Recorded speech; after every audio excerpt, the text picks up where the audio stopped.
Got the F432 Hertz springbok Flutarina.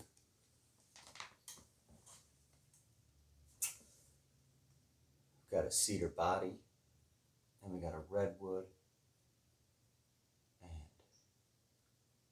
oh my goodness, I think that's some black walnut on the top, and then the burl in the middle, redwood cedar, and then Spanish cedar, and then another maple burl here. So it's got a lot of nice exotic woods on it and some regular standard woods. Feels pretty comfy, and it's very light and durable. It's got 6 finger holes in the front, okay? And the easiest way to really hold the thing is to do 3 and 3. So your pinkies and your thumbs generally will brace the instrument in the backs and on the sides.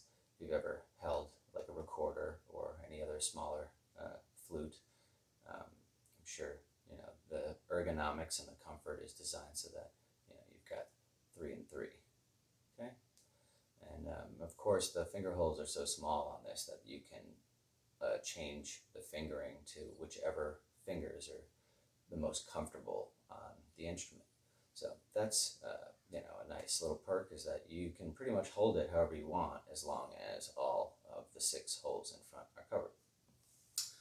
Breath pressure, how much you need to blow into the instrument. There is a tiny little hole right there that you're going to direct all your air into. So wrap your lips around the mouthpiece and make sure that no air is spilling out any other way besides straight through the hole. Just create a complete seal and then just blow straight through. The thing to pay attention to is how to, basically with these, out of various flutes that I make, these have a lot of pitch bending capabilities. So the more air you deliver into the instrument, the more the note that you're on will bend and shift up, most likely go sharp to possibly even a half step above what it actually is. So I can give you an example. We've got this F, but then if I blow really, really hard,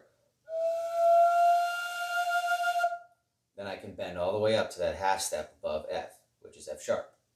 So with these in particular, out of my other various flutes, they tend to do that a lot more than other things that I create.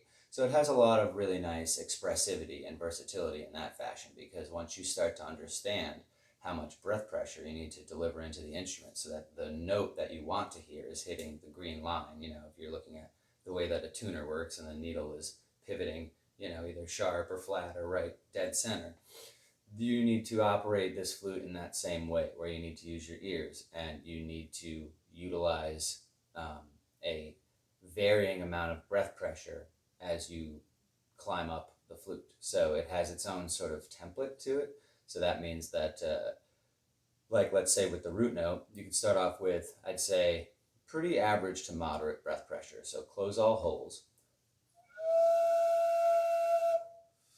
Like a very casual and strong, breath. As if you're, trying to really blow the seeds off of a dandelion flower or something like that, like a really good pressure. And then as you lift your fingers, you can use the same moderate pressure as you climb, but as you get to the top 3 holes, you're going to use just a little bit more pressure than you used on the bottom 3 holes. And I'll show you how that works.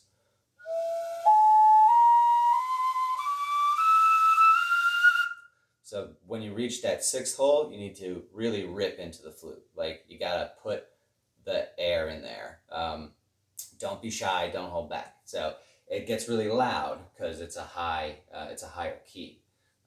So you're going to want to kind of just understand that as you get towards the top 3 notes, the instrument will get very, very loud, and it'll have a lot of good audible volume. You might want to be playing it outside from time to time too, but you can play it softer.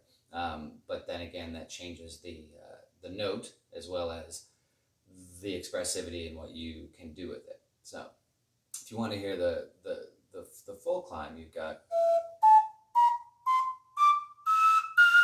So when you reach that high 6, you want to really just be putting in as much air as you can without it really breaking. So if I went really hard, going way up there.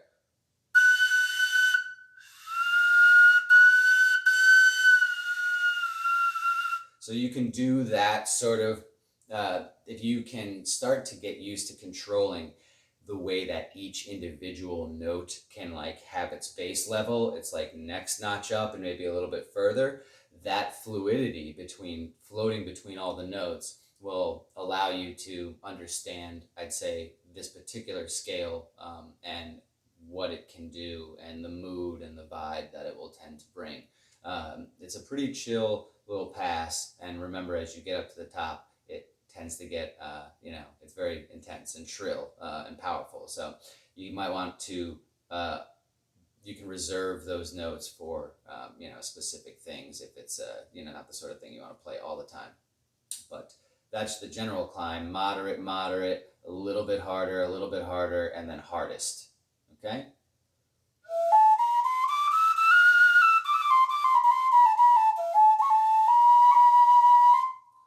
So that is the general flow of it, and then I'll just give you a small sample with some reverb and delay so that you can hear what it would sound like if you end up using it for your own musical endeavors and sound healing and recordings and production of any kind.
Really get a good,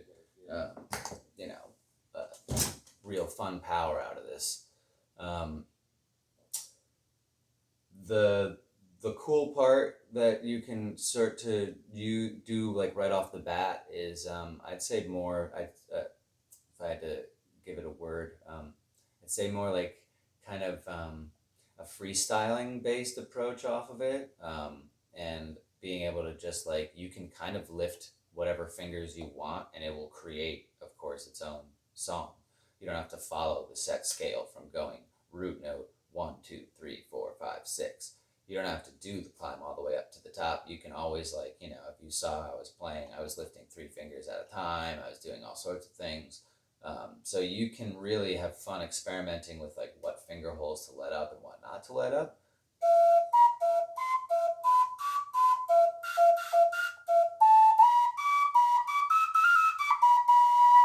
So even if you lift one finger hole and then open the others in succession, things are going to change. So there's a lot of hidden notes inside of the piece as well, which are a lot of fun to explore and figure out. Just remember that it's very high pitched. It's I think it might be, yeah, it's F. It's F5, and that is definitely up there. When we look at a mid-range F flute, it's normally about twice the size of this, and so it's cool to think about how all the sound is condensed down into these little vessels. And hope you have fun playing it. It's a really rad piece in terms of like maintenance and like care. This is just held on by a really nice self crimping knot with waxed linen cord. Um, there's things that happen, you know, like depending on how you're storing it. Um, you know, if you put it with cloth or with, you know, this or that, like sometimes, you know, things happen where you know, either a piece of lint can get stuck in here or underneath the cap or something like that. If you ever needed to take it off, my main suggestion would just be to take like a really sharp razor blade or an X-Acto blade and just like slice one of the threads and then undo the thing. Take a look underneath if it's not, you know, if something got stuck under there. But for this thing is gonna be okay. But it would take a lot to get something under this little slit that's in here. But generally, things sometimes happen. So you know, if it's like around a lot of sawdust, or it's like, you know, with some dirt, and then sometimes things can get in the mouthpiece, and then it drips down into there. It's just it could be dust, it could be lint, it could be you know, a shard of wood, it could be all sorts of stuff. But just keep an eye on it. Always keep it wrapped up, and you know, or on an altar, or yeah, where it's going to be, you know, happy. And if you want to do some sort of like cleaning or oiling or just rehydrating of it, I suggest everything from honestly coconut oil, olive oil, walnut oil, linseed oil. As long as whatever you buff on, you buff off, so that, like, you know, there's not a lot of residue left on the instrument. Carnauba wax is really good. You can get that in a wood shop or, you know, hardware store. It's normally by all the wood stains and stuff. And that's just like a natural tree paste that you rub on. It's kind of like wax, and then you kind of rub it on with a turtle wax type pad for cars, and then you buff it on, and then you buff it off with a dry cloth really fast, and then it gets this really, really nice kind of semi-sheen shine on it, like a semi-gloss. Really, really good for keeping it hydrated, moist. It'll make the black really shine and get glossy, as well as the wood if you want to apply it. I will apply some on it before I send it off today, just so that you see it nice and you know, full of its luster. Hope this video helps, and just, you know, be patient and enjoy the journey. And I hope this flute inspires you deeply, and many others, as it gets to float around on the East Coast. So rock on. Thanks so much. Blessings and love from Kyle's Crafts. Take it easy.